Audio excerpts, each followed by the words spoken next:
La fundación se llama Funleo y tiene como propósito identificar, reivindicar y potenciar las tradiciones gastronómicas de las comunidades colombianas a partir de su patrimonio biológico, cultural y material, protegiendo por el bienestar, la salud y la nutrición. Entonces, ella tiene una cadena de proveeduría con comunidades. No se ve muy bien aquí por el contraste, por eso lo leí. Tiene una cadena de proveeduría directamente con comunidades que tienen prácticas que son respetuosas de su tradición, de su cultura, del ambiente. Y a su vez, ella también está trabajando para que estas comunidades le vuelvan a retomar un sentido de la alimentación que tienen. Y claro, cuando tú tienes una persona del reconocimiento y visibilidad que ella representa. O sea, Gastón está acá, Leo está acá. O sea, no son dimensiones ni siquiera equiparables. Pero ella tiene mucha visibilidad y reconocimiento público. Ella tiene mucha entrada a muchísimos espacios de la vida económica, social, política y cultural del país. Y como está abanderando esta noción, ha tomado mucha fuerza. Entonces, eso que estás mencionando, Roger, tiene mucho sentido.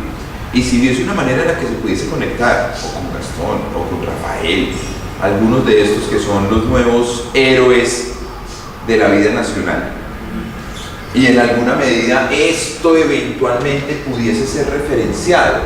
No estoy diciendo que se haga igual, ni más faltaba, pero por lo menos como pudiese servir de inspiración para presentar que esa idea que estás planteando tiene muchísimo sentido.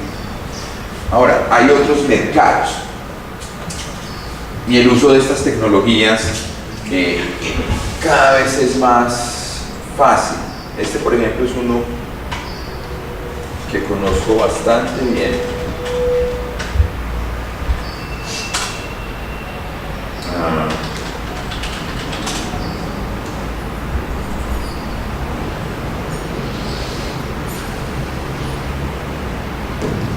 Esta es una empresa social.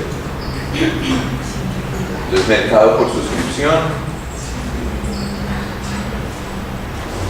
Pues mira, se define tal cual como una empresa social. Siembra Viva es una empresa social y un proyecto de agricultura regenerativa que está transformando la vida de los pequeños productores, conectándolos directamente con los consumidores en la ciudad. Entonces, ¿cómo saltarse ese modelo de tradicional de comercialización, donde al unirse en un mercado productos de tantos orígenes distintos, se pierde la posibilidad de cobrar esa prima de valor?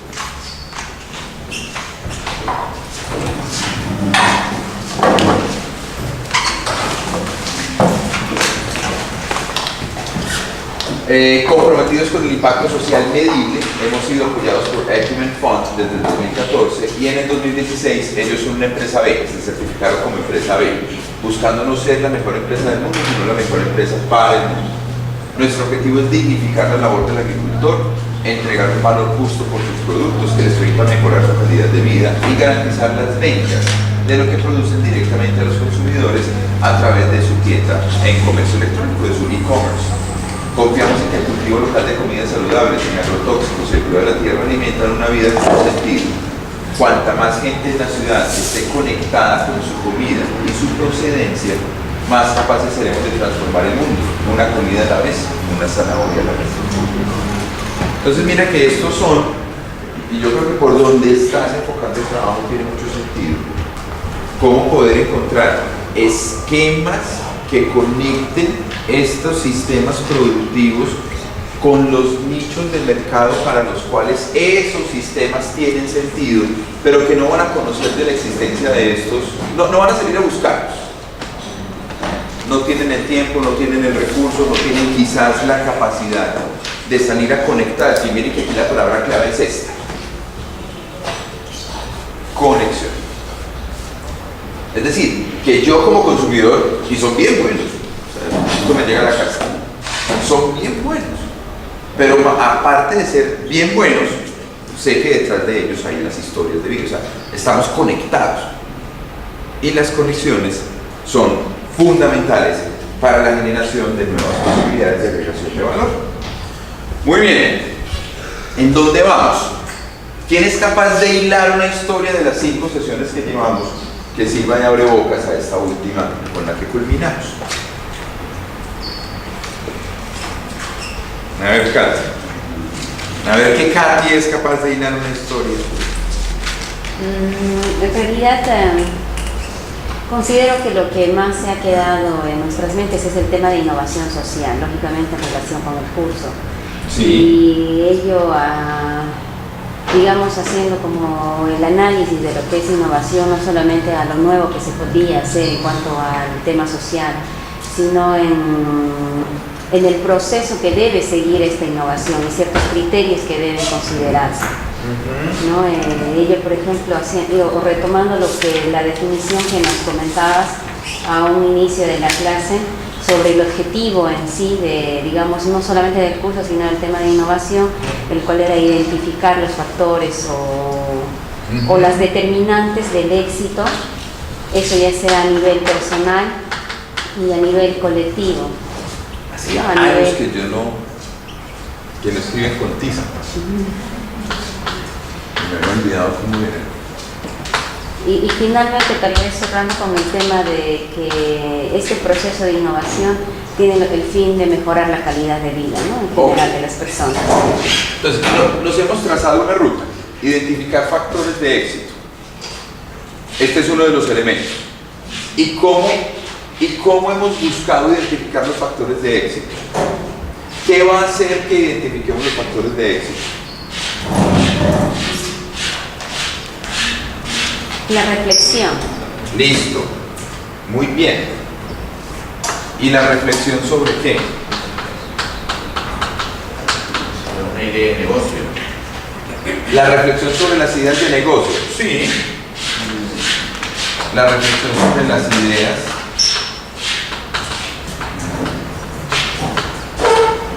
o sobre ideas innovadoras que han sido implementadas. ¿Sobre qué más hemos dicho que nos trazamos reflexionar? Bueno, el rol de los emprendedores sociales, de las empresas sociales dentro de este sistema de vínculos con el Estado, con las necesidades de la población y el privado. Pero ¿cómo sería ese concepto, Roger? Reflexión sobre el rol del innovador social. Ok, listo.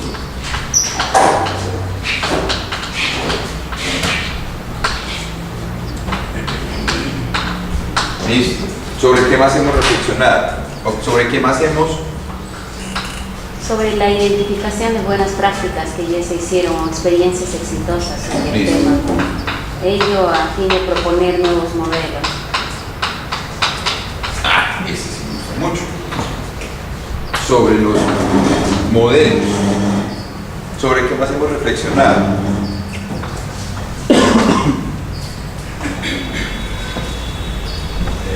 Sobre las alianzas. Digamos que la alianza es un tipo de modelo. Yo puedo hacer modelos individuales, puedo hacer modelos colectivos. Y sobre el contexto. Totalmente de acuerdo, Germán.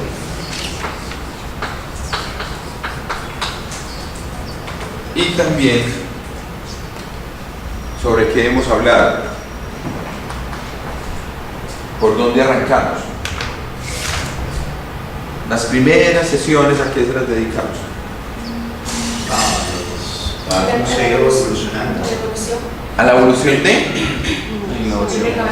pero más que la evolución de la innovación. Los procesos de cambio. De las propuestas de cambio de la sociedad, ¿no? Sí, a eso nos referimos, pero eso, ¿cómo lo pudiéramos decir? Una palabra mucho más contundente y concreta. Al concepto, exacto. Entonces miren cómo hemos venido hilando una historia. Hemos venido hilando una historia en la que hemos hablado del concepto, qué se define en qué momento como innovación social y qué no.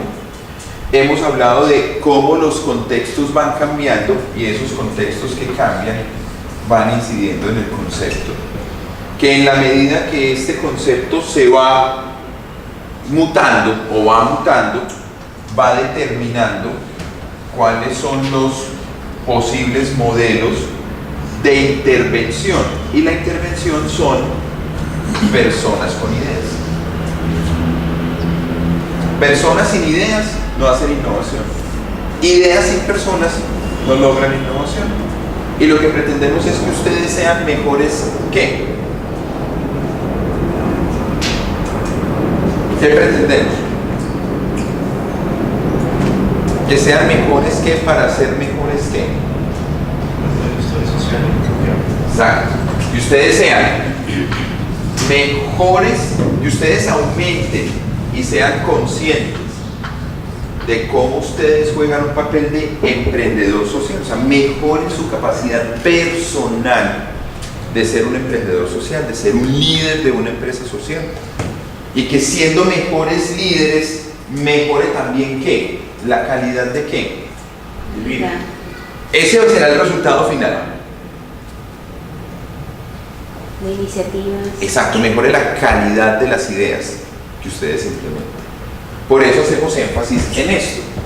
Si yo entiendo el concepto, si yo reconozco el contexto, si yo soy consciente de la existencia de diversos modelos de intervención, seré una mejor persona que puede implementar mejores ideas. Y eso sí logrará lo que dijo Ariel. ¿Qué logrará? Mejorar la calidad de vida. Mejorar la calidad, el mejoramiento sostenible de la calidad de vida de las personas en las que nosotros hemos decidido entrar en su vida. Por eso somos nosotros los que decidimos entrar en la vida de los otros. Muchas veces uno llega a las comunidades sin invitación. Y uno llegó. En la empresa llegó. En la universidad llegó. Y yo digo, pero a usted no le hemos llamado. No, pero yo les puedo ayudar. Otro tecnócrata. Otro que viene y llevamos años y han desfilado y han prometido y unas cosas han pasado y otras no deseadas no han pasado y los que vinieron ya no están y otros por venir que todavía no conocemos pasarán.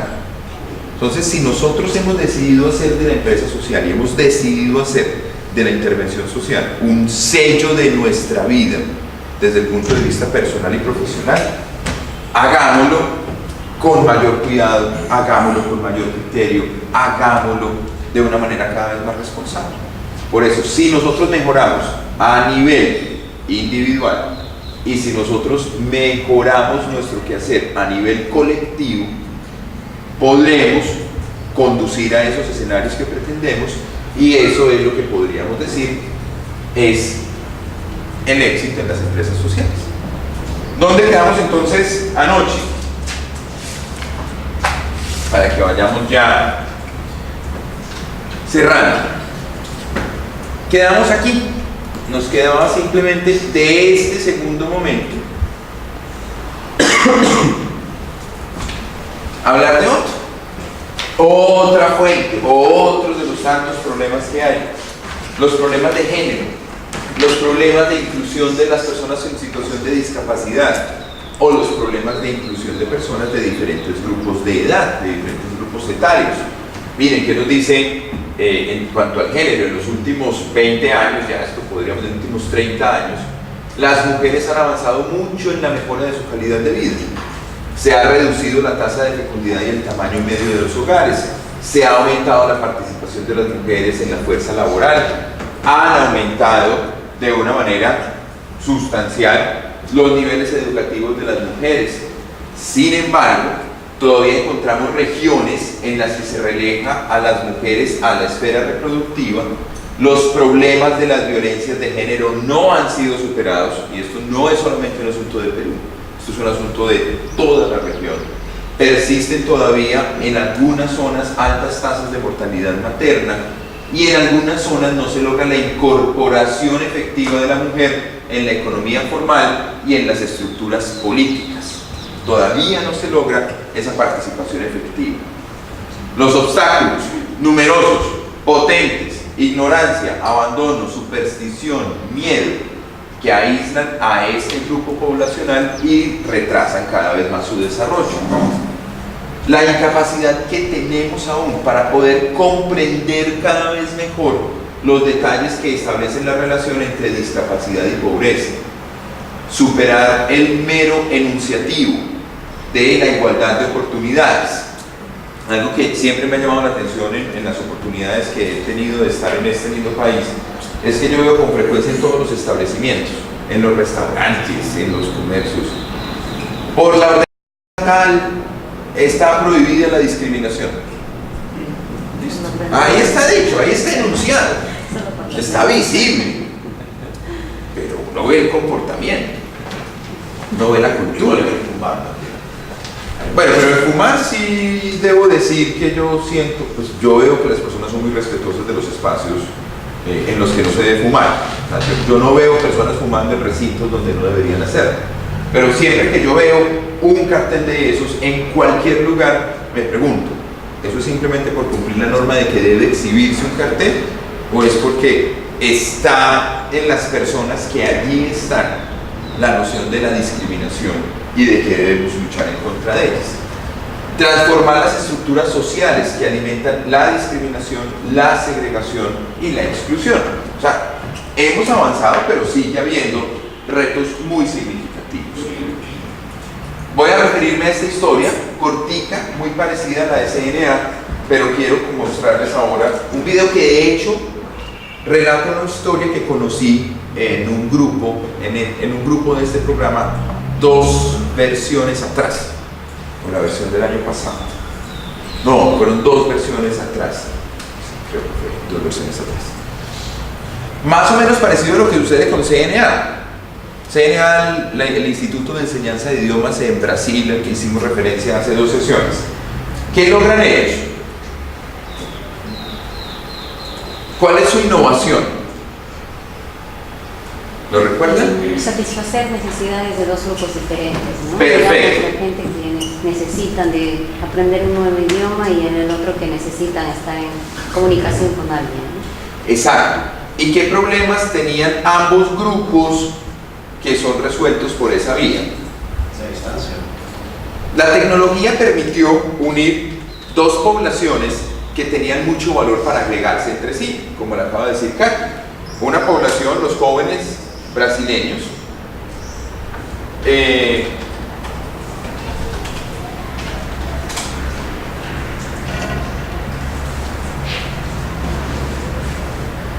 los jóvenes brasileños que necesitan mejorar su competencia lingüística, y la otra población son los profesores pensionados que al estar en situación de soledad pues van desmejorando de una manera acelerada su condición física y mental, que logran mediante esa unión virtuosa que los 2 grupos se soportan, se ayudan entre sí y ambos mejoran sus perspectivas de aprendizaje, los jóvenes, y de tener una vida más equilibrada y una vida con más sentido las personas de mayor edad. Una buena práctica desarrollada en Argentina es semejante, pero vincula a los abuelos con las generaciones de jóvenes para fortalecer la transmisión de la cultura local a través de los sistemas públicos de bibliotecas. Uno de los grandes problemas a los que se enfrentan nuestras familias y el sistema educativo es la promoción de la lectura como un hábito que le permite a las personas que acogen ese hábito tener mayores niveles de autonomía para su crecimiento personal, espiritual y social. Sin la lectura se dificulta. La lectura es una forma de comunicación asincrónica. Cuando yo estoy leyendo, ¿qué estoy haciendo? A ver, los expertos en educación. Mejorando. Por aquí tenemos a Edwin, que es experto en educación y en comunicación. Mejorando el lenguaje, el vocabulario, las conexiones neurológicas, aprendiendo historia, conectándome. Perfecto. Eso sucede cuando yo leo, pero ¿qué más sucede, Edwin? Bueno, yo no soy experto en educación, sino que yo soy ingeniero que trabaja en el Ministerio de Educación. No he visto mucho el tema, pero sí, no, como ustedes decís, es asíncrono, o sea, que se puede hacer varias cosas que se quiere, a ver, poniendo más sentido en el mismo momento los están leyendo. Eso es lo que Sí, miren que este concepto alguna vez me lo contaron y me gustó mucho. Es cuando yo leo, en realidad estoy estableciendo un puente de diálogo con un autor. Yo estoy hablando con él, sin estar físicamente él o ella conmigo. Entonces la lectura es una forma de establecer diálogos, es una forma de tejer historias, es una forma de comprender contextos, es una forma de abrir la imaginación. El avance de las tecnologías digitales y el avance de una sociedad construida fundamentalmente desde la imagen, construida desde el video, ha inhibido que muchas de esos beneficios colaterales derivados de la lectura no estén teniendo lugar en las generaciones más jóvenes. Y eso a futuro va limitando el desarrollo de ciertas capacidades y competencias. Despierta otras. O sea, tampoco todo es el lado negativo, pero sin duda alguna el balance entre esas dos formas de consumo de productos culturales sería mucho más apropiado que el desbalance de una sola dimensión frente a la otra. Entonces, ¿cómo funciona el programa de las abuelas cuentacuentos y de los abuelos cuentacuentos? En estas bibliotecas se buscan en el entorno de la comunidad abuelas, abuelos, personas que ya estén disfrutando de una pensión, y en el marco del disfrute de esa pensión, ellos son los que animan clubes de lectura con los chicos más jóvenes. ¿Qué está sucediendo? Se está tejiendo relaciones sociales, estamos uniendo generaciones, estamos promoviendo la transmisión social de los valores que nos identifican como comunidad, están generando un proceso de fortalecimiento de la capacidad lectora en los jóvenes, están generando también otras redes de apoyo social, niños que enfrentan situaciones complejas que estos abuelos les ayudan a conectarse con su red local de asistencia o les hacen algún seguimiento y les permiten poder solventar y superar las situaciones que se están enfrentando.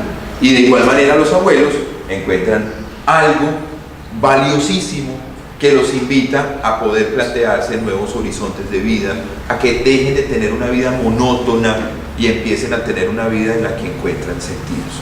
Entonces miren cómo muchas veces las soluciones no necesariamente son los grandes fondos públicos, los 17.000 millones de soles de los que hablábamos anoche para la reconstrucción, sino que pueden estar en otros espacios y operar de otras maneras.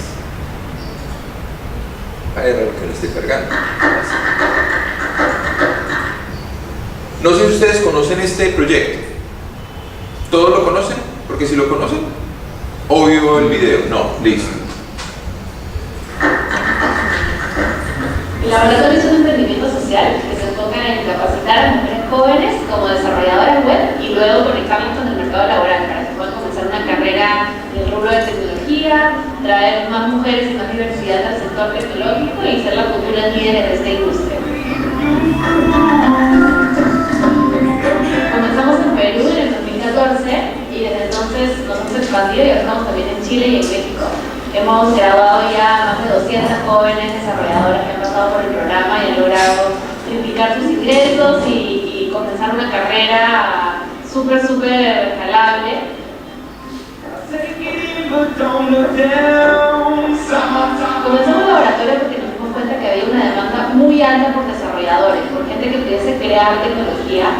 Es una industria que está creciendo un montón y no hay suficientes profesionales todavía en este rubro. Entonces hay una necesidad de formar a jóvenes en esta habilidad.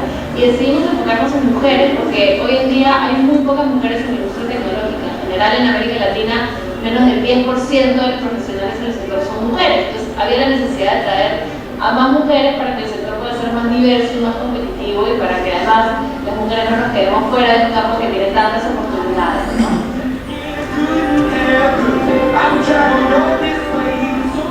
Obstáculos en el camino hemos enfrentado un montón. Creo que cada vez que uno emprende y trata de crear algo nuevo se enfrenta a miles de retos, ¿no? Desde cómo diseñar una película hasta cómo elegir a las jóvenes que queremos que participen en el programa, cómo apoyarlas en ese proceso de transición a su vida laboral, pero creo que con la experiencia los hemos ido superando todos, aprendiendo de cada uno de ellos para diseñar un modelo que pueda ser realmente efectivo. En En el futuro queremos que el laboratorio sea un emprendimiento que llegue a muchos más países de América Latina, que logre transformar la vida de millones de jóvenes en la región y que haga que América Latina pueda ser una región que realmente comience a basarse en lo más importante que tiene, que es su talento, ¿no? Nosotros realmente creemos que hay demasiado talento perdido en América Latina, simplemente porque a veces no hay las oportunidades. Nuestra misión es tratar de generarlas, aprovechando el sector de tecnología que está creciendo cada vez más y ofrece infinitas oportunidades.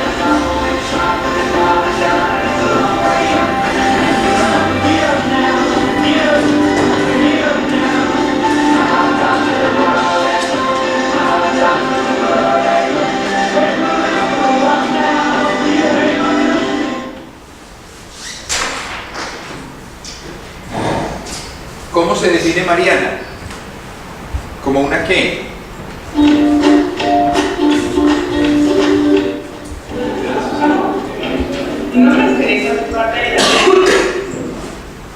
¿Cómo se define Mariana?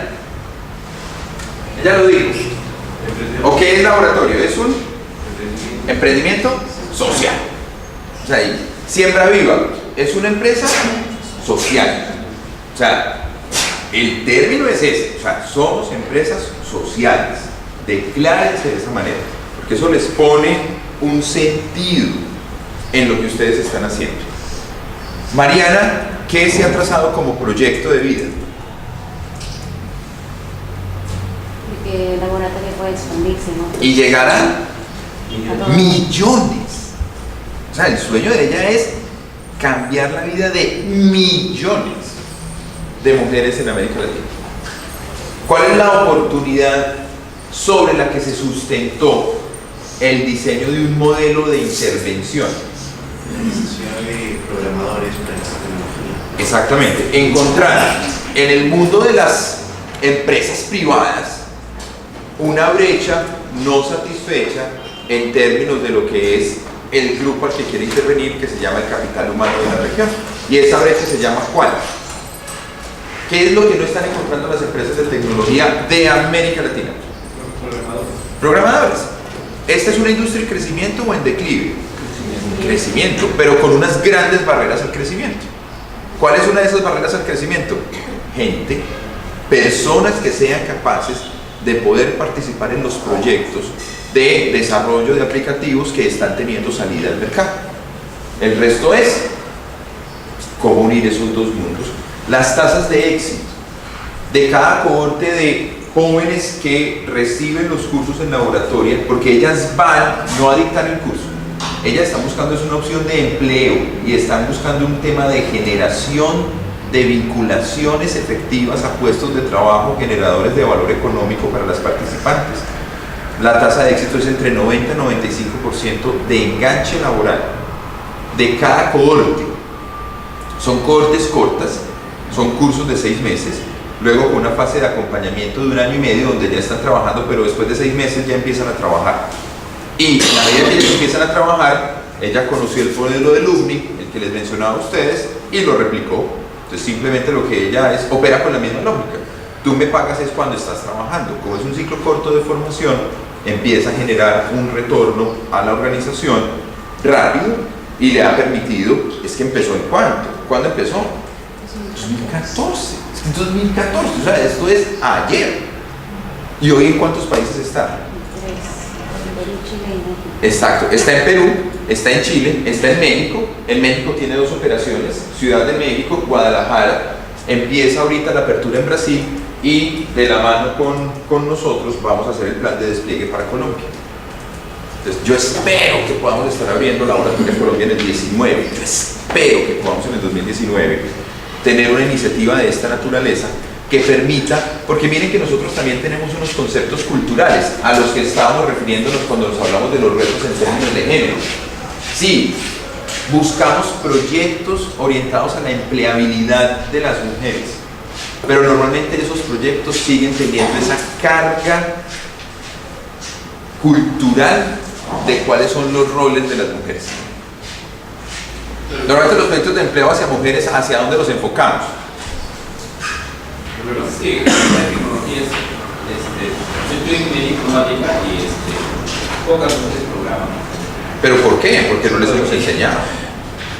Lo que pasa es que el tema de la programación requiere bastante paciencia, bastante, y hay, o sea, no es porque yo diga que no puede ser buena programando, no, yo conozco muy buenas personas que programan, pero generalmente de repente parte del tema de que eso, ¿no? O sea, requiere mucho trabajo, mucha paciencia, es un ir y probar cosas, ir y buscar cosas, y de repente el país eso como que no estaba orientado que No, eso yo lo reconozco, y no solamente en este país, es en América Latina. Nosotros normalmente tendemos y tenemos un sesgo a que las actividades en las que las mujeres pueden jugar un mejor rol están asociadas a los temas de cuidado y bienestar. Pero estar en estos temas como más duros, entre comillas, genera como a ver, ¿aquí de qué me están hablando? Es impresionante la efectividad y es impresionante la capacidad que estas jóvenes despliegan en las organizaciones en las que trabajan. Cuando me mostraron este video, en uno de los trabajos, así como ustedes lo presentaron ayer, uno de esos, yo dije, wow. O sea, primero me di cuenta de los sesgos que inclusive yo mismo tenía. Claro, porque uno tiende a pensar actividades orientadas o a agricultura, o a cuidado, o a enseñanza, o a comercio. Pero en estos campos como de tecnologías modernas no había encontrado un modelo. Y yo entré, Google, laboratoria, Perú, TRAN, me di cuenta, en el momento era en grado con Javier Pardo. Yo, listo. ¿Cómo llegar allá? Llegué allá y yo toqué la puerta. Y me abrió ella. Yo, a usted es la que estoy buscando. Y ella me miró, ¿y aquí qué pasó? Mariana, le voy a contar una historia cortica. Acabo de ver un video de usted ayer, me lo presentaron en un curso que estamos haciendo con la Universidad Católica de Perú en un doble grado. Yo vengo de la Universidad FIT de Colombia, soy el decano de la Escuela de Administración, y yo quiero decirle a usted que lo que usted está haciendo es lo que necesita en este momento. Entonces ya, usted tiene 10 minutos, listo, 10 minutos por reloj, y ahí hemos seguido conversando. Ya llevo 4 rondas de trabajo con ella y ya tenemos algo concreto, ya tenemos listo que vamos a hacer nosotros con los estudiantes de la universidad en Colombia, el plan de despegue en Colombia. Pero miren cómo esta historia encarna que efectivamente en distintos ámbitos hay infinitas oportunidades para la constitución de empresas sociales. Necesitamos emprendedores sociales. Sin emprendedores sociales no hay empresa social. Y ustedes tienen la semilla de ser el emprendedor social. Ustedes ya lo han materializado. Pero siento que en algunas ocasiones, en algunos de los proyectos que nosotros vemos, quizás no logramos como tener esa visión de crecimiento y expansión, que es a donde vamos a llegar como conclusión del día de hoy. ¿Qué dice entonces CEPAL? Miren todos estos proyectos que hemos visto. En síntesis, CEPAL nos plantea lo siguiente. Si fuésemos a hacer una lectura transversal de todos ellos, más todas las otras historias que nos hemos contado, hay una serie de factores de éxito en todo proyecto de innovación social. Y esto ya va a ser para nosotros un escenario bastante familiar porque lo hemos venido discutiendo. Primero, participación de la comunidad. Pero pongo aquí un paréntesis, o pongo aquí una anotación, un pie de página, que ahorita vamos a hacer. ¿Qué podemos encontrar cuando hablamos de comunidad? Entonces, participación en sus diferentes etapas. Desde la definición de las necesidades que le dieron origen, la consideración y selección de las alternativas para atacarlo, la ejecución y el seguimiento del mismo. O sea, la invitación, como la hace CEPAL, es no planifiquemos el desarrollo desde el escritorio. Despojémonos del sesgo que nos da el haber tenido más experiencia, el haber estudiado el tema, el haber trabajado muchas veces, y el grupo de ustedes lo presentó, Delia lo explicó, es una mirada crítica. O sea, si nosotros logramos hacer con ese modelo de observación crítica de los fenómenos, vamos a encontrar que muchas veces las llaves para el éxito trascienden lo que nosotros habíamos pensado y quizás están en elementos más simples. en asuntos más puntuales, en lo obvio. Hay una frase muy bonita, pues hay una corriente de pensamiento, la que despliega Maturana, el gran biólogo chileno, que dice: la obviedad no existe, la obviedad se construye en el lenguaje. En la medida que nosotros conversamos, construimos lo que es obvio. Y eso sucede muchas veces con las personas. No, mira, nos encontramos a las 3. Sí, perfecto, a las 3. ¿A las 3 de cuándo? ¿De qué día? ¿En qué lugar y en qué condiciones? Oye, pero te estuve esperando. No, pero yo también. No, pero tú ¿dónde estabas? No, pues donde siempre nos vemos. Pero yo también. Y resulta que es que donde siempre nos vemos, pues hay un siempre nos vemos en el ámbito profesional y hay un siempre nos vemos en el ámbito de la amistad. Y yo estuve en donde nos vemos como cuando éramos amigos, que es en la cafetería, y yo estuve donde nos vemos cuando somos profesionales, que es en la oficina. Y los dos estuvimos a las 3, honrando la promesa, pero no nos encontramos. ¿Por qué? Porque la obviedad no existe. La obviedad se construye en el lenguaje. Entonces, la participación de la comunidad es fundamental, pero no desde la perspectiva de querer ir a escuchar lo que ya queremos que nos digan. Miren, hay algo, y ustedes que están haciendo sus tesis posiblemente lo han escuchado: si los datos se torturan adecuadamente, dan la respuesta que uno necesita. Torture los datos. Es una frase de todos los días.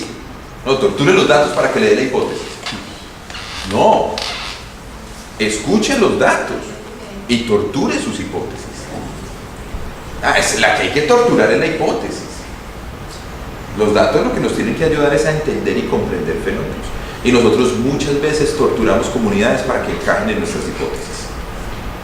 Porque es que eso es lo que hay que hacer. Es que eso es lo que hemos visto. Es que eso es. La participación de la comunidad, que ahorita vamos a hacer el matiz como les mencionaba, de tal manera que podamos con ellos, en ellos y aprendiendo de ellos, poder gestar todo el ciclo que conduce a una buena innovación social. Y por comunidad están varias categorías. Los que gestionan el proyecto, nosotros somos parte de esa historia, invitados o no. Ellos, nosotros, también somos miembros de la misma comunidad, que podemos estar involucrados en las fases de definición, en las fases de puesta en marcha, ejecución y seguimiento. La comunidad directamente beneficiada y, en términos más amplios, los otros grupos de interés que uno suele desestimar, pero ya sabemos tienen también un papel para decir. Ustedes lo han mencionado, la innovación social se hace mejor en el contexto de alianzas. Pero en las alianzas no significa que todos ponemos lo mismo, todos ganamos lo mismo. En las alianzas, recuerden la historia de la paella, creo que ya no se les olvida la historia de la paella. ¿Cuál es la génesis de la paella? Todos aportan, ¿y aportan lo mismo? No. Hay unos que ponen el arroz y hay otros que ponen Las especies. exacto, los condimentos. Ah, pero es que en tamaño los condimentos son pocos versus el arroz. Sí, pero haga una paella sin condimentos, haga una paella sin arroz. Entonces no es tanto ese criterio de justicia, todos tienen que poner por partes iguales, o usted tiene que poner porque legalmente lo tiene que hacer, o porque es una reivindicación de un pueblo que está excluido, y usted, que ha sido el opresor, tiene que compensar. Salgámonos de esas lógicas, y es más bien en términos del sueño que queremos construir. ¿Cuál es la alianza que necesitamos tener? Alianzas del proyecto con los sectores gubernamentales en el ámbito nacional, local, nacional, tanto en el inicio como en las etapas posteriores de ejecución y seguimiento. Las alianzas con organizaciones no gubernamentales, nacionales y o internacionales, que incluyen tanto el financiamiento en sus diferentes etapas, desde formulación, ejecución y seguimiento. La sinergia entre dos tipos de conocimiento. ¿Cuál es nuestro conocimiento? El conocimiento que nosotros presentamos o en el que nosotros nos valemos para justificar nuestras intervenciones. ¿Qué características tiene? El conocimiento que nosotros desplegamos, ¿cómo se le llama?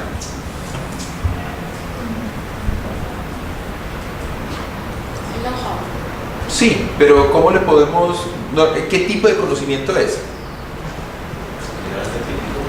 Es bastante técnico, es un conocimiento formalizado, es un conocimiento respaldado por evidencias, es un conocimiento quizás organizado, categorizado con taxonomía.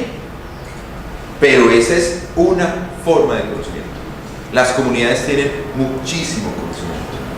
La tradición tiene muchísimo conocimiento, más desestructurado. Pero el hecho de que tengan una estructura diferente no significa que sea menos válido. El hecho de que no tenga unos códigos que nosotros comprendamos no quiere decir que no sea coherente con el contexto, no quiere decir que no sea coherente con una cosmovisión de la que nosotros vamos a ser partícipes y de la que nosotros podemos aprender. Entonces los proyectos exitosos combinan conocimiento, no superponen uno al otro, sino que permiten un diálogo entre saberes tradicionales y modernos, entre el saber técnico y el saber no estructurado, entre el saber intergeneracional, entre el saber intercultural. Ahí es cuando verdaderamente logramos el nosotros en nosotros y los otros en nosotros. ¿Qué aprendemos de cada proyecto? ¿Cómo toca nuestro ser como persona? Y cómo la organización aprende, y cómo el proyecto aprende, y cómo podemos ir llevando esos conocimientos al mundo estructurado y formal del que nosotros somos partícipes, pero a su vez cómo permitimos que este conocimiento entre en ese mundo con otras lógicas y códigos, y los dos conocimientos se nutren. Miren, ¿qué es lo bonito del conocimiento?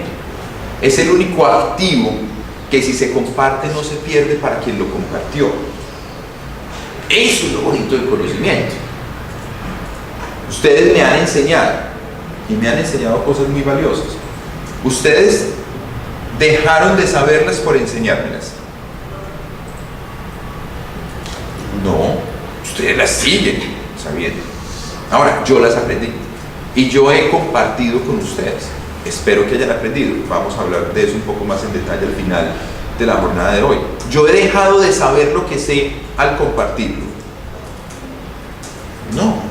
Si nosotros tuviéramos un bien físico y tuviésemos aquí una canasta de panes, y en esa canasta de panes yo tengo 10 y ustedes tienen 2, y yo voy a compartir con ustedes los panes y ustedes lo comparten conmigo, hay 2, digamos que lo vamos a dividir entre los dos grupos, ustedes y yo. Ustedes quedan con 6 y yo quedo con 6. Yo, en teoría, pierdo 4. No, matemáticamente pierdo 4. O sea, dejo de tener 10 para pasar a tener 6. Y ustedes dejan de tener 2 para pasar a tener 6. Hay una transferencia que implica una pérdida. En el conocimiento, transferir conocimiento, transferir capacidades no implica ninguna pérdida, siempre implica ganancia. Para que haya ganancia, tenemos que tener lo que les mencionaba previamente, la disposición a torturar a quién, las hipótesis, no los datos. Si usted lo que está buscando es que la forma de ser y pensar del otro le justifiquen su modelo mental, ahí sí no hay transferencia de conocimiento, porque uno no escucha lo que no quiere escuchar. Y si hay algo que tiene el emprendedor social es la disposición, la actitud de. Esa frase la utilizamos hace como 3 sesiones. Cuando uno va al lugar, la actitud de turista. Vivan con actitud de turista. Vayan por sus proyectos, vayan por sus comunidades, vayan por sus compañeros, vayan con sus hijos, con actitud de turista. El turista no juzga. El buen turista. ¿El turista qué hace? Se sorprende. Se sorprende y aprende. De hecho, ha habido unos cambios interesantísimos fruto de este avance de las tecnologías. Normalmente las guías de turismo, ¿quién las ha elaborado? Un especialista. Una agencia, un especialista. Si está en lo público, normalmente ese especialista en lo público, ¿dónde está ubicado orgánicamente? Una oficina de turismo. Una oficina de turismo local, una oficina de turismo nacional. ¿Y la guía de turismo la va a hacer con qué sesgo? Él lo va a hacer con el sesgo de, por lo que dice el gobierno es importante y son las zonas que debemos promover desde el punto de vista turístico, o desde lo que él, como turista, De lo que he estudiado. de lo que ha estudiado y de lo que ha leído y lo que ha visto, pero en realidad él termina siendo la curaduría. Él elige qué va en la guía turística y se imprimen las guías turísticas y se imprimen los mapas y se motiva a que las personas conozcan lo que la persona les dijo deberían conocer. Ahora, con esta explosión de medios digitales, donde los teléfonos cada vez son menos teléfonos y cada vez son más máquinas de video y de toma de fotografías, están haciendo en diferentes lugares del mundo proyectos orientados a por qué no nos fijamos la gente a quién le toma fotos en este lugar. Yo tenía una duda respecto a la actitud de turista, que es de sorprenderse. Pero en procesos de evaluación, de pronto tú te puedes poner en esa actitud y no puedes crear en general falsas expectativas en tu receptor, de sorprenderte con algo que evidentemente podría estar mal. Bueno, muy buena pregunta de él. La actitud de turista no debe olvidar que estamos haciendo aquí una combinación de conocimientos. Yo voy y me debo sorprender, pero detrás de la sorpresa viene posteriormente la lectura crítica, y ustedes pusieron el tema ayer, de eso que me sorprendió y si eso verdaderamente tiene valor o fue simplemente algo que me llamó la atención, pero no tiene sustancia o pudiese ser el reflejo de una situación anómala. De hecho, hablemos de turistas. ¿Qué está pasando con el gran flujo de turistas en España en este momento? ¿Qué está generando en las comunidades que han sido receptoras de turismo? Intercambio cultural. Más que eso, ya es generando rechazo al turismo como industria. O sea, ya son frecuentes, en Barcelona uno los ve, carteles que dicen no más turistas, no más turistas, no más, no más. En este momento es no más turistas, no más Madrid, no más Rajoy. Bueno, hay varios no más en este momento. Pero el tener actitud de turista es más una invitación a no ir a buscar los datos que soporten mi posición, sino yo teniendo unas hipótesis, yo tengo que ir a los territorios con algunas ideas de qué es lo que considero debería suceder y cómo debería operar. Yo debo tener un modelo. Si yo no tengo un modelo no puedo estar en una conversación, pero no ir a forzar el modelo, sino también dejarme sorprender de lo que veo como una manera de poder quizás reconocer o conocer aspectos o facetas que pueden tener sentido para lo que estoy pensando y que cuestionan mi modo de pensar y de actuar. Esa es la invitación. Para cerrar entonces lo de la guía turística, si nosotros vemos que las personas en una ciudad le toman, y el lugar al que más le toman fotografías es ese, eso tiene valor para el visitante, eso tiene sentido para el visitante, por polémico que pueda llegar a ser. Ahora es cómo manejamos la historia detrás de ese sitio. Y les pongo un caso concreto de Medellín. Uno de los lugares, así a nuestro alcalde, el cual aprecio mucho, no le guste reconocerlo como tal, que más valor y atractivo genera para los visitantes extranjeros que van a Medellín es la tumba de Pablo Escobar. Sí, es que él es una figura y al alcalde se rasga las vestiduras. Él es una persona, ¿sí? Pero de igual manera, cuando yo fui a Chicago, yo quise ver dónde destilaban de manera ilegal Al Capone el whisky. Yo fui a verlo, yo lo fui a ver. Yo quería ver en este sitio porque es algo que marcó historias. Entonces unos estudiantes de la universidad de AFIT, del área de comunicación y periodismo, decidieron, reconociendo esa situación, establecer un narcotour. Pero es que ya el narcotour ya existe.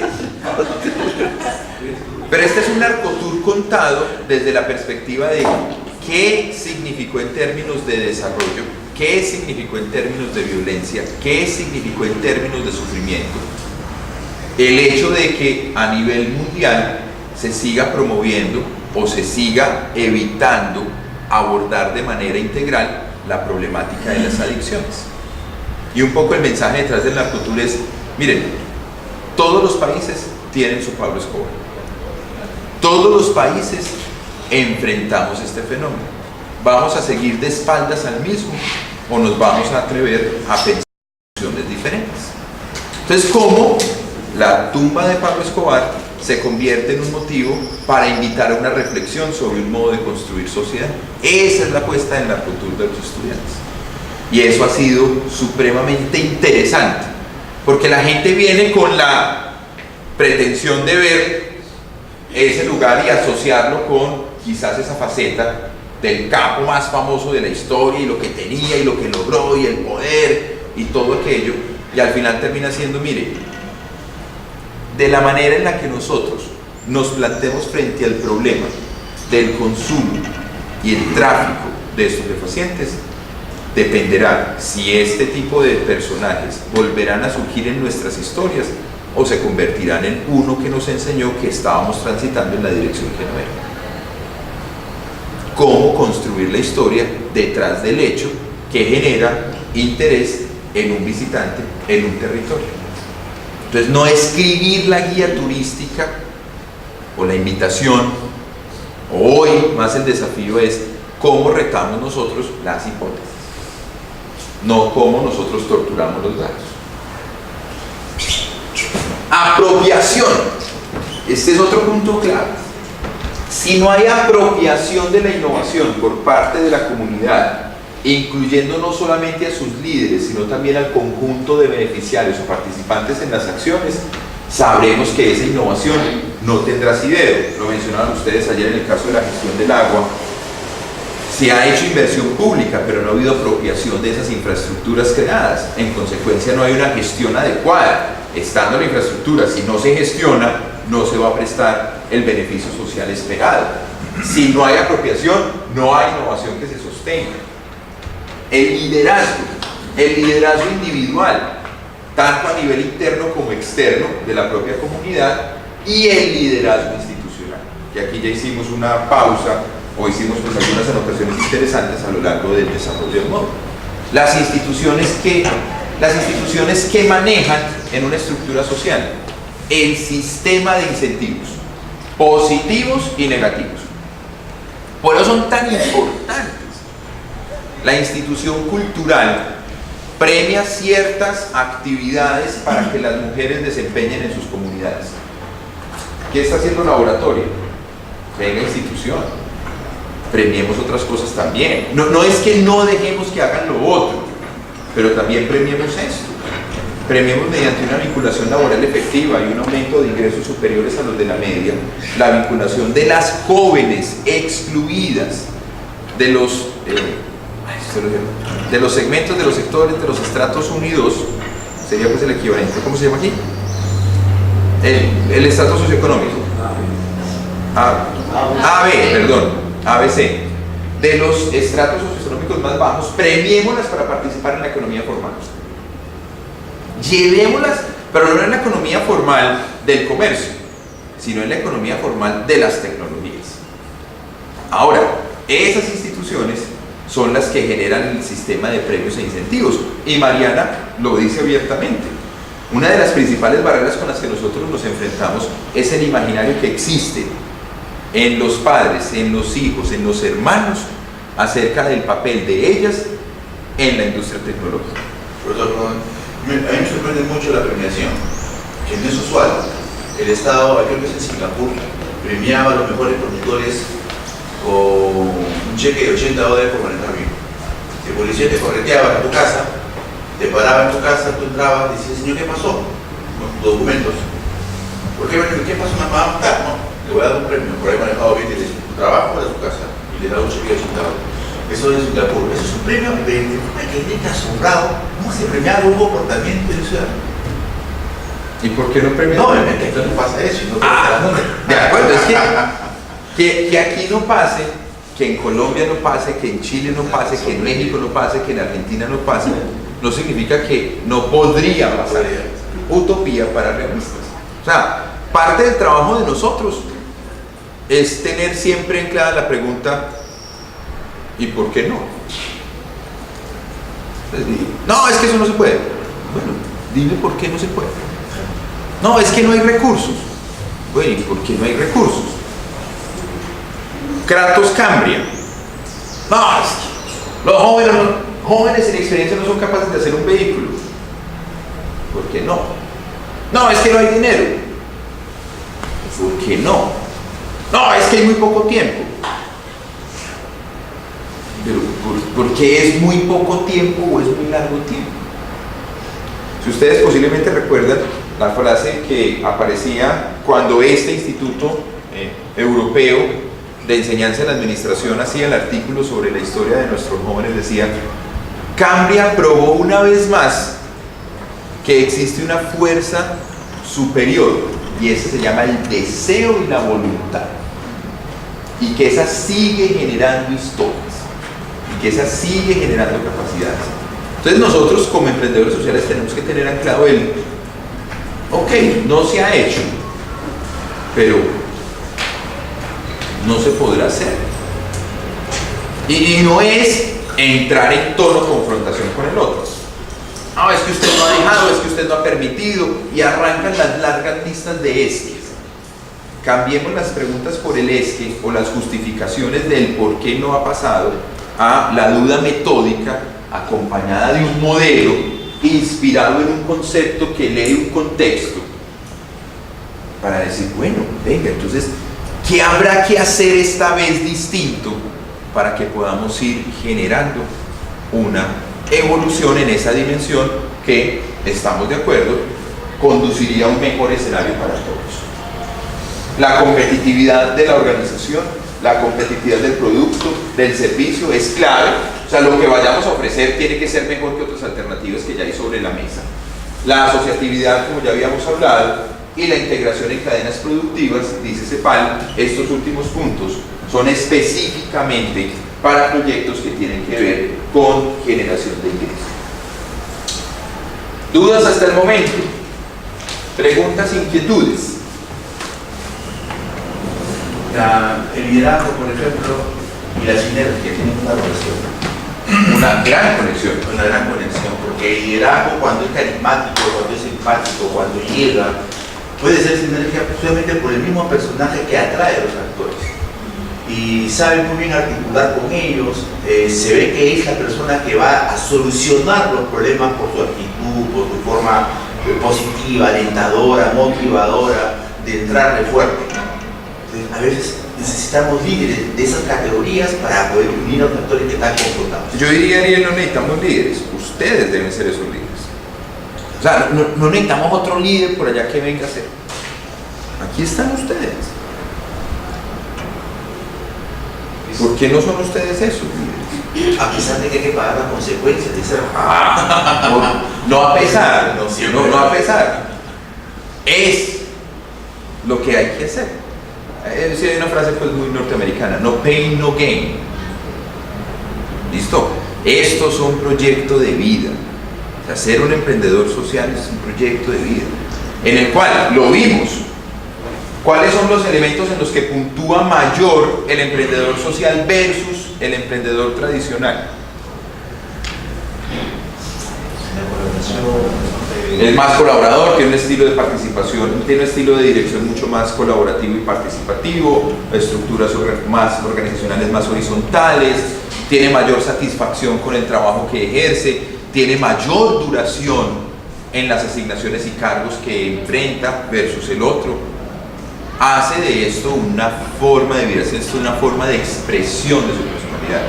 Por eso es tan importante y para nosotros tan determinante el rol que ustedes juegan, porque ustedes están llamados a ser, no, son, y están llamados a mejorar su despliegue como líderes sociales transformadores de realidades a partir de ese tema de carisma y liderazgo. Ahora, no olviden lo que hicimos cuando hablamos del estilo personal de influencia. Hay que saber utilizar todas las herramientas. Justamente eso es parte, o sea, claro, yo también considero que el liderazgo es un elemento sumamente importante y hay que saber manejarlo. Y hay un elemento que, bueno, simplemente uno de los cosas que se llama subjetividad heroica, y es esta subjetividad de que un héroe que supera todas las barreras, pero el caso, o sea, justamente tomando esta analogía, cuando uno toma ese rol de héroe, tienes a los demás tomando un rol de víctimas. Si no un día haces ser un héroe impotente, tienes a los demás que son impotentes. Entonces, claro, hay que jugar bien ese rol de liderazgo para que construyamos como un colectivo, como un equipo, porque justamente el liderazgo no lleva a otras posibilidades, otras oportunidades. Mire, eso que está diciendo Roger me parece supremamente interesante. ¿El líder social es un líder visible o es un líder invisible? ¿Cómo? Visible para crear relaciones, invisible para darle protagonismo a... Exactamente, por eso es visible. Tiene que ser muy visible para activar el proceso, porque alrededor de su carisma, como lo mencionaba Ariel, genera capital confianza, genera capital relacional, genera capital social. Pero él sabe, ustedes recuerdan el concepto de las enzimas en biología. ¿Qué son las enzimas? Y de hecho, pues, ¿cuál es la categoría general en las que se ubican las enzimas? ¿Son qué? Por ahí va, transforman. Son esenciales en el proceso de transformación, pero tienen una característica particular las enzimas. ¿Qué hacen las enzimas en el sistema digestivo? Van a producir nuevas, a metabolizar los alimentos. Exacto. Ellas activan procesos metabólicos. Entonces, las enzimas son compuestos que genera nuestro organismo, que entran en el proceso digestivo, activan la fractura de los alimentos en los elementos menores que pueden ser absorbidos por el cuerpo para nutrirse. Pero ¿qué pasa con las enzimas en el proceso? Las enzimas lo catalizan, pero las enzimas no están en el proceso, ellas continúan su tránsito. Entonces nosotros en muchos procesos sociales tenemos que actuar con la lógica de ser como enzimas, activar, canalizar, desatar, pero no pretender ser el proceso. Si somos partícipes del proceso, maravilloso, pero no podemos ser los héroes del proceso. El héroe del proceso tiene que ser la comunidad. Y me sucede en la escuela de administración. Cuando me nombraron en este cargo, ya va a ser 3 años, este año es mi tercer año al frente de la responsabilidad de la escuela, alguna vez en una de esas primeras reuniones de integración con el equipo y de conocerlos, de entenderlos, de revisar lo que ha sido la historia y cuál es la visión que ellos tienen de su presente y de su futuro, alguien me decía, es que usted está arriba en la pirámide de la organización. Yo le decía, sí, puede que yo esté arriba en el esquema del organigrama, pero yo estoy abajo y el más bajo en la cadena de servicio. Porque ¿cuál es la magia del proceso que nosotros llevamos a cabo para permitir el progreso de la sociedad? La magia nuestra es el momento cuando el estudiante hace, ya, lo que nos tenemos que perseguir son eso dura poquito, pero es ese momento de inspiración en el que se da como el proceso de apertura y de iluminación de los ojos, donde el estudiante dice, sí, claro, eso es. Entendí lo que por muchos años me había dado vueltas en la cabeza, o descubrí, se me corrió una cortina y se me abrió un horizonte de posibilidades que yo ni me imaginaba que existían.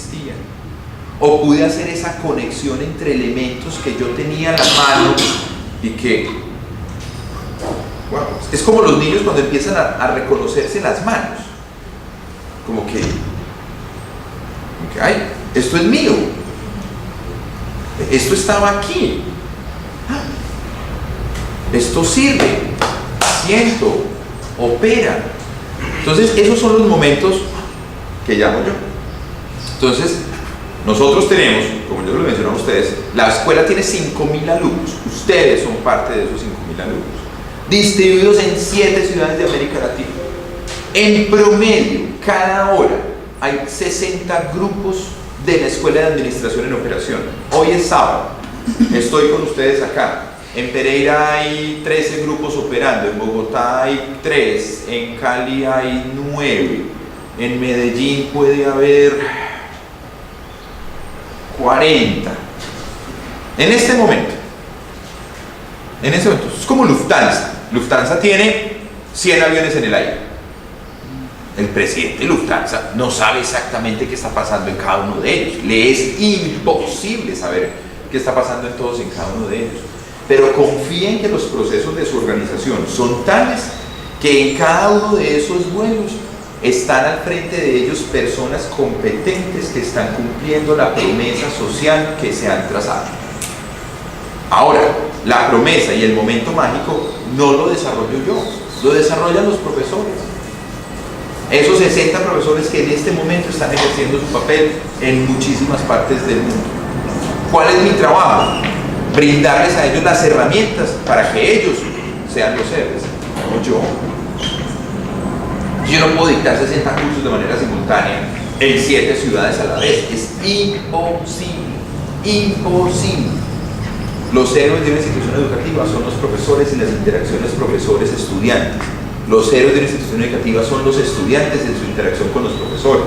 Los héroes de una institución educativa son los investigadores que se enfrentan al mundo de lo desconocido con unas ideas que les trazan el camino, pero que no se dejan llevar por sus ideas para tratar de forzar la realidad a sus imaginarios mentales, sino que empiezan a comprender la realidad y en esa mayor comprensión de la realidad expanden los horizontes de posibilidades para las personas, de entendiendo su entorno y los hechos, poder tener proyectos de vida que doten de sentido a ellos y a las personas con las que interactúan.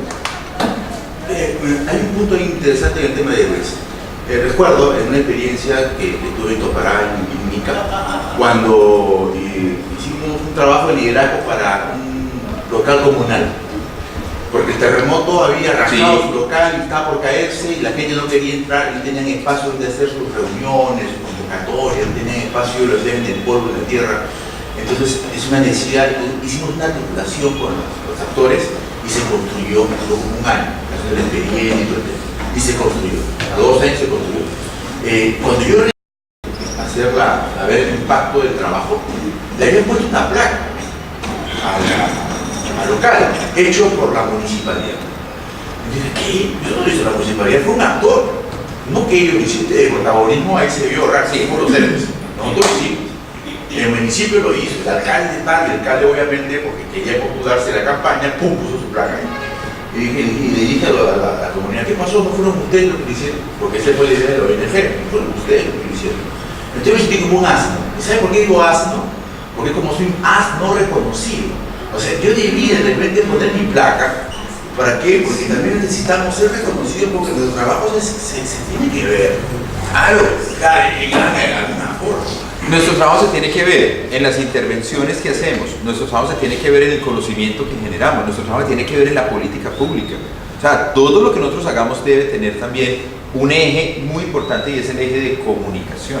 O sea, nosotros tenemos que desarrollar unas capacidades muy fuertes en términos de un manejo estratégico de la comunicación, de tal manera que vayan quedando esos hitos y vayan quedando esos aprendizajes y vayamos construyendo. Pero el héroe siempre será la comunidad, no el alcalde, ni nosotros. Ni nosotros. Sí, uno se merece una nota a pie de página. Reconocimiento del trabajo realizado, pero el medio. Exactamente. Vamos a entrar entonces, ya para redondear, vamos muy bien en el desarrollo de los contenidos, vamos cumpliendo perfectamente el cronograma. Dijimos que este programa estaba dividido en 3 grandes fases, que son ¿cuáles? Primero, de hecho algunas de ellas las pusimos aquí. Primero íbamos a hablar de la innovación social, pero ¿desde qué perspectiva? ¿Cómo? El concepto. ¿Qué entender por innovación social? Segundo, que íbamos a mirar ¿qué? A partir de las lecciones aprendidas, poder identificar los elementos, los ámbitos, los procesos, los actores que ello intervienen, para que finalmente podamos ¿qué? Proponer un modelo. Pero miren entonces que la frase proponer un modelo tiene un verbo activo. ¿Cuál es ese verbo activo? Porque termina en su terminación verbal original. ¿Cuál? Proponer. O sea, vamos a proponer. O sea, ustedes tienen que proponer un modelo. Ustedes tienen que verbalizar un modelo. De 10 pasos, de 2, de 1. Pero tienen que proponer un modelo. Entonces vamos en este último tramo ya a redondear las ideas que hemos planteado a lo largo de esta semana sobre el papel del emprendedor social. Que recuerden que ya hemos hecho algunas menciones, pero aquí les vamos a recoger, porque quien ha de proponer el modelo de innovación social es el emprendedor social. Entonces miren algo que yo creo que ya es bastante fácil para nosotros comprender y dimensionar. Y es que es posible que yo pueda generar ideas a nivel individual. Yo puedo tener una idea, pero yo no hago innovación si no es de manera colectiva. O sea, puede que yo sea muy ingenioso y tenga muchas ideas de lo que se puede hacer para cambiar la sociedad, pero nunca esas ideas por sí solas serán innovación.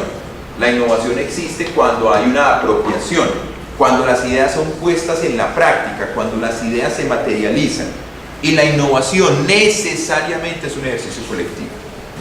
La innovación requiere la interacción e integración con otros, es decir, la innovación requiere que yo sea muy bueno generando ideas, pero sea muy bueno activando, trabajando en equipo, motivando, desarrollando capacidades de interacción con los demás. Es por eso que Asian, Fernández y Montes nos proponen en su documento que ustedes leyeron que muchos son los actores que participan del proceso de la innovación social. No estoy solamente yo, son muchos los que tienen que participar. Y esto es como una gran obra de teatro. ¿Cuántos actores pueden participar en una obra de teatro? ¿Cuántos puede ser la compañía? ¿Muchos son cuántos? Pues, no, cientos lo caen en un escenario. Pero 200 actores. A partir de 3 actores se puede hacer pues una obra. Sí, pero digamos como que una obra normal puede tener un reparto de ¿cuántos actores? 10, 12 suele tener. Yo creo que presupuestar tampoco no les va. Puede tener 10, 12 actores. Hay actores que aparecen ¿cuántas veces? Una sola vez en una obra de 1 hora y media, pero resulta que su aparición es determinante, o sea, es decisiva, cambia el curso de los hechos. Es la pitonisa que le dice al rey lo que va a suceder con su hijo. Ya. Entonces venía una línea discursiva, pero aparece ella, le hace un planteamiento catastrófico y él inmediatamente, dada la confianza que le tiene a su criterio y a sus cábalas futuras, decide borrar de un tajo lo que había construido hacia atrás. Una frase, un momento, una aparición, pero sin eso no se podría desarrollar la historia. O sea, la historia necesita esa aparición puntual. Entonces, si nosotros vamos a hacer innovación social, tenemos que reconocer que estamos en una compañía de teatro donde posiblemente va a haber actores que dicen una línea. Pero sin ellos, eso no funciona. Sin ese condimento, no hay paella. Entonces, Asian Fernández nos dice que hay muchos actores. El emprendedor, que puede ser el promotor, pero otro puede ser el promotor y otro el emprendedor. El facilitador, el intermediario, el coproductor, el beneficiario, las instituciones y los centros de conocimiento, investigación y desarrollo. Miren el grado de personas con las que es posible y quizás deseable que nosotros interactuemos en cada ejercicio que hagamos de innovación social. Pero por norma general, nosotros con quienes actuamos termina siendo una conversación entre dos: el emprendedor social y el beneficiario. Yo sé, usted no sabe. Yo tengo, usted no tiene. Termina siendo una conversación de venga pues a ver yo cómo logro para que ustedes tengan lo que no han tenido. Pero si nosotros enriquecemos la mezcla, si nosotros reconocemos los diferentes momentos, roles y patrones que cada uno de estos puede jugar, uno quizás va encontrando que es mejor armar equipos más complejos, pero para tener resultados más sostenibles. De acuerdo con la OCDE, también ella se ha pronunciado acerca de los rasgos más relevantes del emprendedor social. Y dice lo siguiente: primero, los emprendedores sociales pueden ser individuales o pueden ser colectivos. Los emprendedores sociales combinan valor social con valor económico, criterios sociales con criterios económicos, pertenecen o al sector privado o al sector público o al sector social, no son solamente los que provienen de una de estas características organizacionales. Pueden liderar ya sean transformaciones incrementales o transformaciones radicales. No toda la innovación tiene que ser vamos a inventarnos lo que no se ha hecho. En buena medida, muchas de las innovaciones que hay son simplemente mejoras a lo que ya existe, que es el comentario que hacía anoche con relación al tema de los colegios, de la situación de la educación secundaria. Claro, si yo voy encontrando consistentemente problemas con el logro de los objetivos de aprendizaje de los alumnos en la situación rural, quizás no tenga que reinventarme el sistema educativo, tengas que cambiar algunos matices de la forma en la que ese sistema educativo se despliega en esos territorios. Esa es una innovación incremental, pero que logra los objetivos que se han trazado. No todo tiene que ser que vamos a crear nuevas organizaciones desde cero. No todos los días tenemos que volver a escribir los capítulos de los libros. Los emprendedores sociales son capaces de responder a necesidades sociales de manera simultánea, en el ámbito local y en el ámbito global. Ahora, ¿qué es clave para el emprendedor social? Su capacidad de poder sistematizar y compartir las lecciones aprendidas de los procesos de los que él ha sido partícipe. Bien, el emprendedor social que no sea capaz de enseñar de lo que ha aprendido está generando una pérdida social de eficiencia. Porque es que lo más importante en este siglo XXI, marcado por las tecnologías, es el conocimiento, es el aprendizaje. ¿Y quiénes aprenden? Todos aprendemos, pero quienes tienen la responsabilidad más alta en términos de compartir las lecciones aprendidas, el emprendedor social. Ahora, esto implica instalar en nosotros una serie de rutinas que nos ayuden a llevar registros sistemáticos de lo que hacemos y a poder mirar críticamente lo que hemos hecho. O sea, nosotros también tiene que estar instalado el chip de la integridad, pero tiene que estar instalado el chip de la autocrítica. El emprendedor social que no es capaz de autocriticarse y de reconocer que no tiene el conocimiento pleno y que en ocasiones, a pesar de estar bien intencionado, pudo haber generado efectos no deseados negativos, es un asunto fundamental. Miremos, por ejemplo, un poco en la línea de lo que vimos de Mariana Costa de Laboratorio, otra gran emprendedora social, y miremos cómo ha sido su tránsito y su historia de vida. No sé si ustedes conocen a Jessica Jacklin, posiblemente. ¿Ustedes conocen Kiva? No conocen Kiva, listo, vamos a dar a Kiva. Entonces voy a presentar a Jessica Jacklin. Ella es una emprendedora social. Su deseo fundamental es permitir a los emprendedores que accedan a los recursos que necesitan para poder lograr el desarrollo de sus iniciativas empresariales. Ella estudió politología, hizo un MBA en una importante universidad en Estados Unidos, además de ellos es entrenadora de yoga y es surfista. Es que ser emprendedor social no tiene que ser necesariamente una vida de privaciones.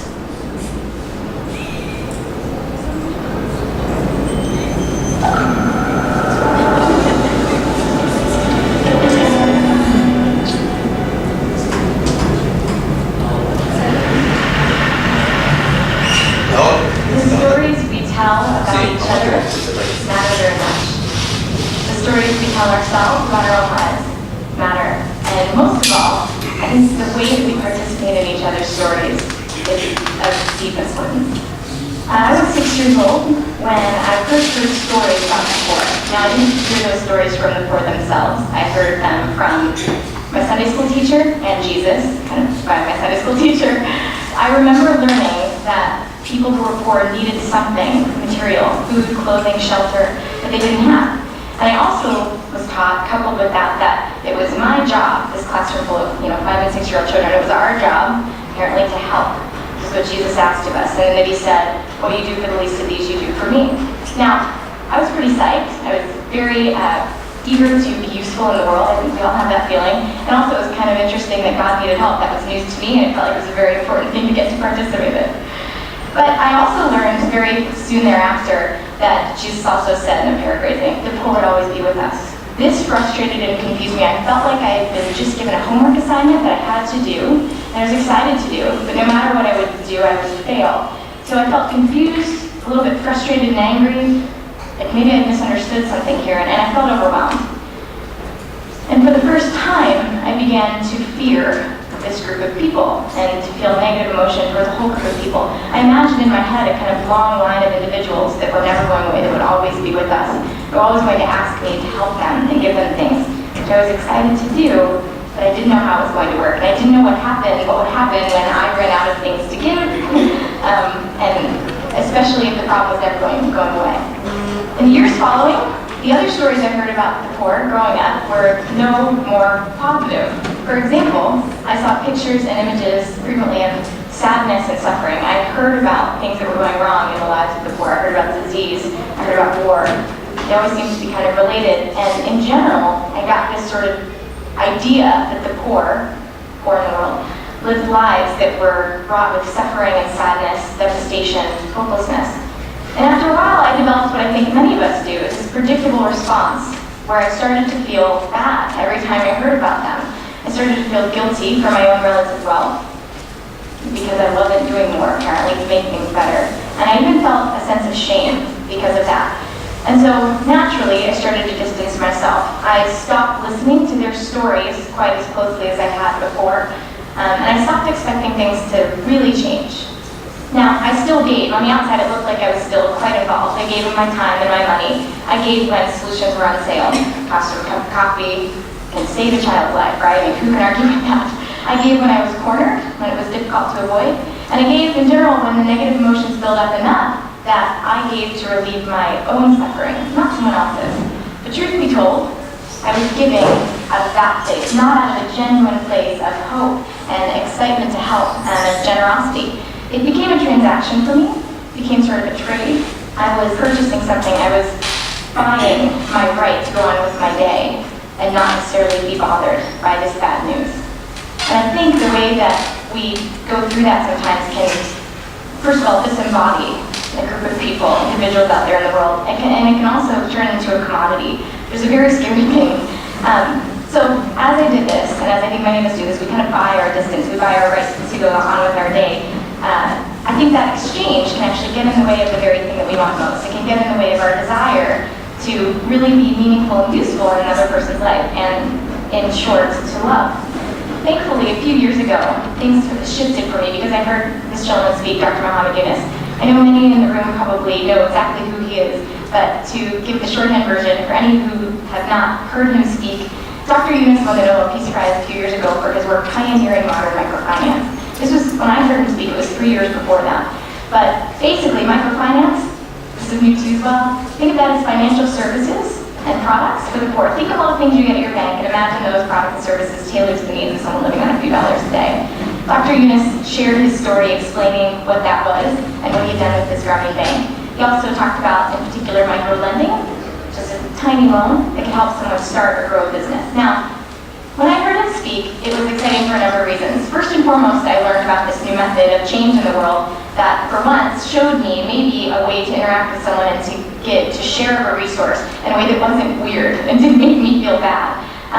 That was exciting. But more importantly, he told stories about the poor that were different than any stories I had heard before. In fact, those individuals he talked about were poor was sort of a side note. He was talking about strong, smart, hard-working entrepreneurs who woke up every day and were doing things to make their lives and their families' lives better. All they needed to do that more quickly and to do it better was a little bit of capital. It was an amazing sort of insight for me, and I, in fact, was so deeply moved by this. It's hard to express now how much that affected me, but I actually quit my job a few weeks later, and I moved to East Africa to try to see for myself what this was about. For the first time, actually, in a long time.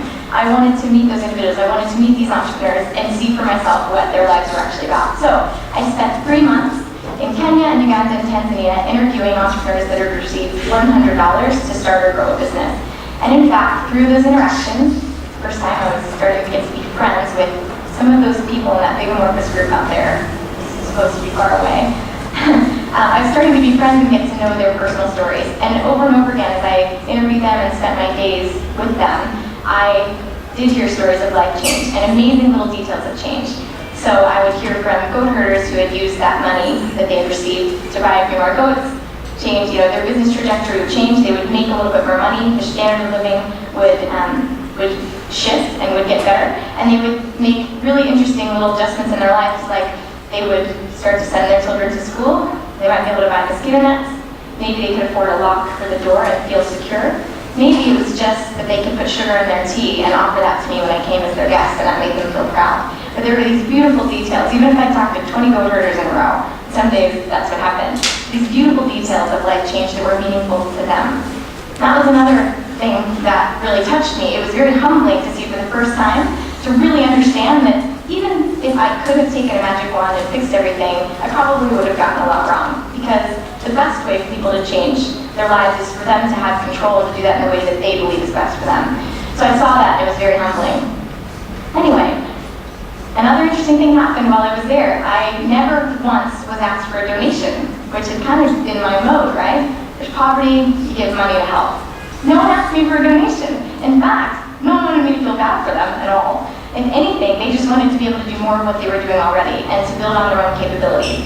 So what I did hear once in a while was that people wanted a loan.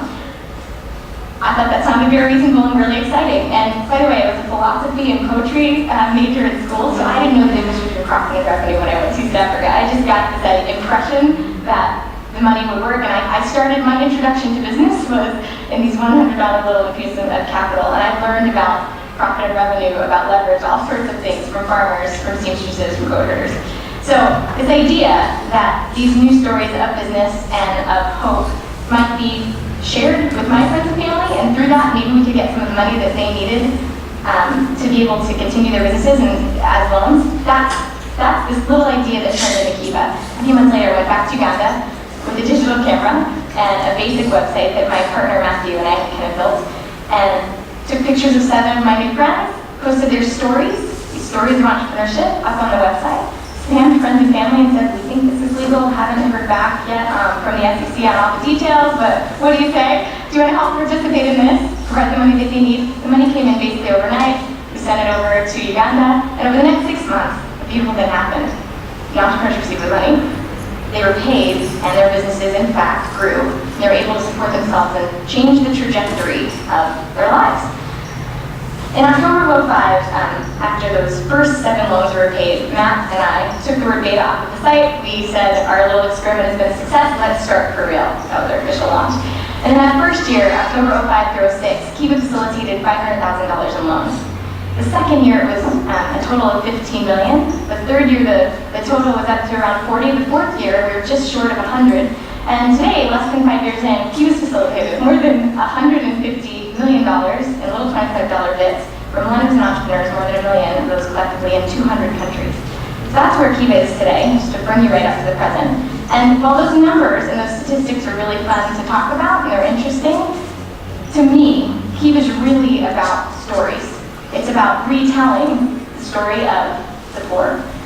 And it's about giving ourselves an opportunity to engage that validates their dignity, validates a partnership relationship, not a relationship that's based on, the traditional sort of donor-beneficiary weirdness that can happen, but instead a relationship that can promote respect and hope and this optimism that together we can move forward. So what I hope is that not only can the money keep flowing back and forth with Kiva, that's a very positive and meaningful thing, but I hope that Kiva can blur those lines, like I said, between the traditional kind of rich and poor categories that we're taught to see in the world, this false dichotomy of us and them, have and have not. I hope that Kiva can blur those lines, because as that happens, I think we can feel free to interact in a way that's more open, and more just, and more creative, to engage with each other and to help each other. Imagine how you feel when you see somebody on the street who's begging and you're about to approach them. Imagine how you feel. And then imagine the difference when you might see somebody who has a story of entrepreneurship and hard work, who wants to tell you about their business. Maybe they're smiling and they want to talk to you about what they've done. Imagine if you're speaking to somebody who's growing things and making them flourish. Somebody who's using their talents to do something productive. Somebody who's built their own business from scratch. Someone who is surrounded by abundance, not scarcity, who's in fact creating abundance. Somebody with full hands, with something to offer, not empty hands, asking for you to give them something. Imagine if you could hear a story you didn't expect. Somebody wakes up every day and works very, very hard to make their life better. These stories can really change the way that we think about each other. And if we can catalyze a supportive community to come around these individuals and to participate in their story by lending a little bit of money, I think that can change the way we believe in each other and each other's potential. Now, for me, Kiva is just the beginning, and as I look forward to what is next, it's been helpful to reflect on the things I've learned so far. The first one is, as I mentioned, entrepreneurship was a new idea to me. Kiva borrowers, as I interviewed them and got to know them over the last few years, have taught me what entrepreneurship is, and I think at its core, it's deciding that you want your life to be better, you see an opportunity, and you decide what you're going to do to try to seize that. In short, it's deciding that tomorrow can be better than today, and going after that. Second thing that I've learned is that loans are a very interesting tool for connectivity. So they're not a donation, yeah, maybe it doesn't sound that much different, but in fact, when you give something to someone and they say thanks and let you know how things go, that's one thing. When you lend them money and they slowly pay you back over time, you have this excuse to have an ongoing dialogue. This continued attention, this ongoing attention is a really big deal to build different kinds of relationships among us. And the third, from what I've heard from the entrepreneurs I've gotten to know, when all else is equal, given the option to have just money to do what you need to do, or money plus the support and encouragement of a global community, people choose the community plus the money. That's a much more meaningful combination, a more powerful combination. So, with that in mind, this particular insight has kind of led to the things that I'm working on now. I see entrepreneurs everywhere now that I'm tuned into this. And one thing that I've seen is there are a lot of supportive communities that already exist in the world. With social networks, it's an amazing way growing the number of people that we all have around us in our own supportive communities rapidly.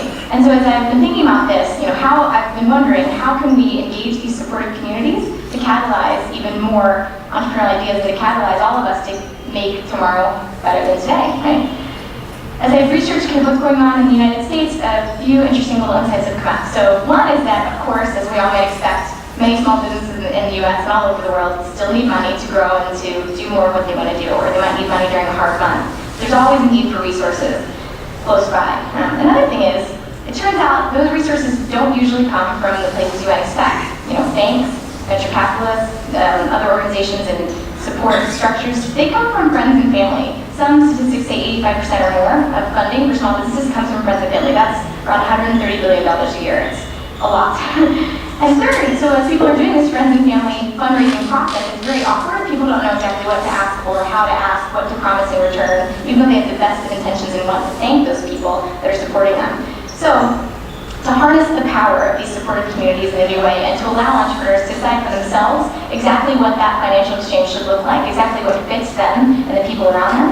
This week, actually, we're quietly doing a launch of ProFounder, which is a crowdfunding platform for small businesses to raise what they need through investments from their friends and family. And it's investments, not donations, not loans, but investments that have a dynamic return. So the mapping of participating in the story, it actually flows with the up and down. So in short, it's a do-it-yourself tool for small businesses to raise these funds. What you can do is go onto the site, create a profile, create investment terms in a really easy way to make it really, really simple for me as well as anyone else who wants to use the site. And we allow entrepreneurs to share a percentage of their revenues. They can raise up to $2 million from an unlimited number of unaccredited, unsophisticated investors, everyday people, heaven forbid, and then they can share those returns over time, again, whatever terms they set.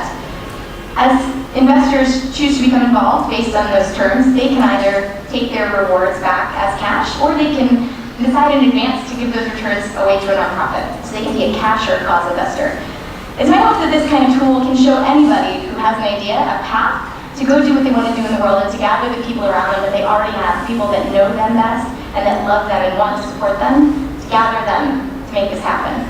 So That's what I'm working on now. And to close, I just want to say, look, these are tools. Right now, ProFound is right at the beginning, and it's very palpable. It's very clear to me that it's just a vessel. It's just a tool. What we need are for people to care, to actually go use it, just like they've turned up to Kiva to make those connections. But the good news is, I don't think I need to stand here and convince you to care. I'm not even going to try. I don't think, even though we often hear the ethical and moral reasons, the religious reasons, here's why caring and giving will make you happier. I don't think we need to be convinced of that. I think we know. In fact, I think we know so much, and it's such a reality that we care so deeply, that in fact what usually stops us is that we're afraid to try and to mess up, because we care so very much about helping each other and being meaningful in each other's lives. So, what I think I can do today, the best thing I can give you, I've given you my story, which is the best I can do. And I think I can remind us that we do care. I think we all already know that. And I think we know that love is resilient enough for us to get out there and try.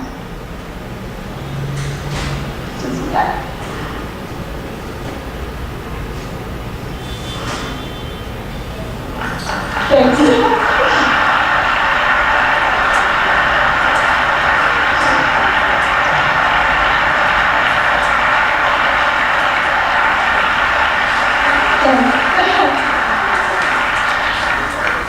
For me, the best way to be inspired to try is to stop and to listen to someone else's story.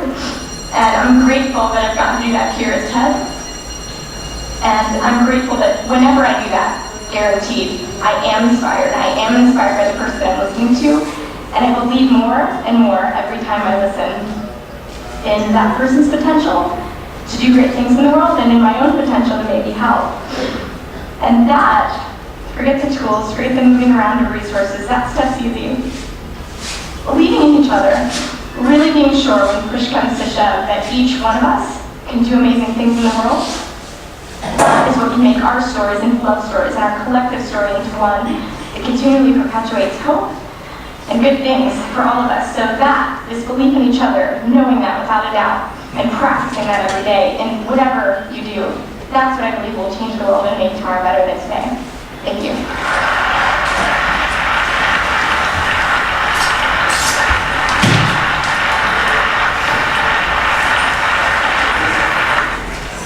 ¿Qué opinan? ¿Qué de lo que hemos hablado está ahí?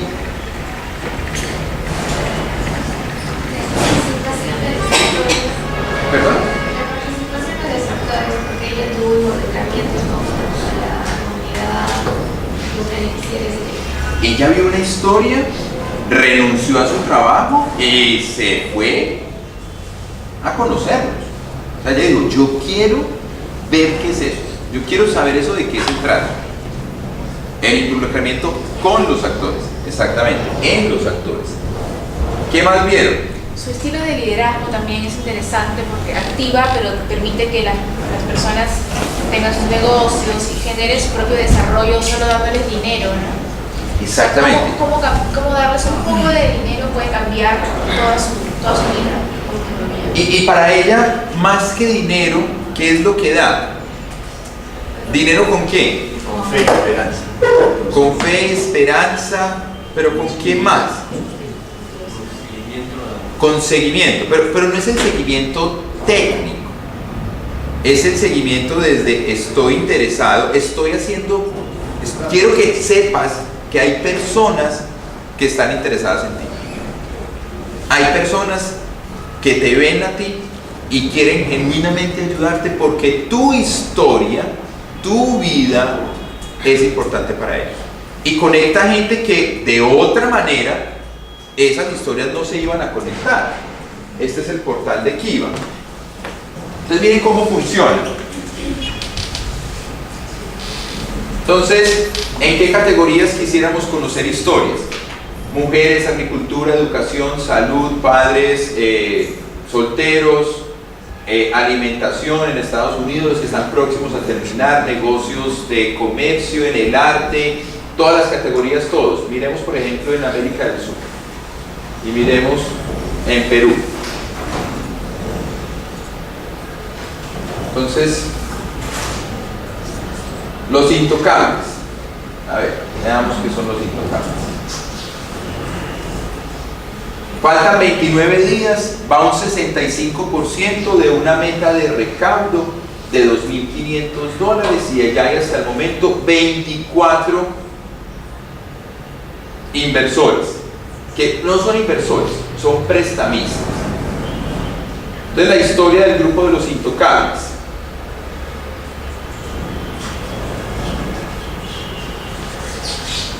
El halcón Los Intocables va emprendiendo su cuarto ciclo demostrando puntualidad y compromiso con cada crédito recibido. Está conformado por 7 socios, una de ellas es la señora Rebeca, de 30 años, madre soltera de 2 hijos, que se dedica a la venta de ropa en su domicilio. Los fines de semana y días festivos los vende de manera ambulante por las principales calles de la ciudad. El mayor sueño de Rebeca es poder tener su propia tienda de ropa y así mejorar sus ingresos y la calidad de vida de sus pequeños hijos. El crédito solicitado lo invertirá en la compra de mercadería para la temporada de primavera. Rebeca viste pantaloneta negra con fucsia y polo morado. Rebeca y el halcón Los Intocables agradecen a los inversionistas de Kiva por el apoyo recibido. Ella recibe un apoyo de una organización que es EDAPROSPO. Entonces EDAPROSPO es una entidad que ha trabajado con Kiva durante 117 meses, que ha recibido 37.000 personas que la han apoyado, que han canalizado préstamos por $13,5 millones y que ellos le cobran a la persona un valor que aquí está, tiene una rentabilidad, tiene un ingreso y han sido bastante buenos en términos de lo que ha sido el cuidado de lo que es la inversión. Esta sería la forma en la que pagaría el grupo comunitario. Aquí están $383 en diciembre, en enero, en febrero, en marzo, en abril y en mayo del próximo año. ¿Cómo opera el préstamo?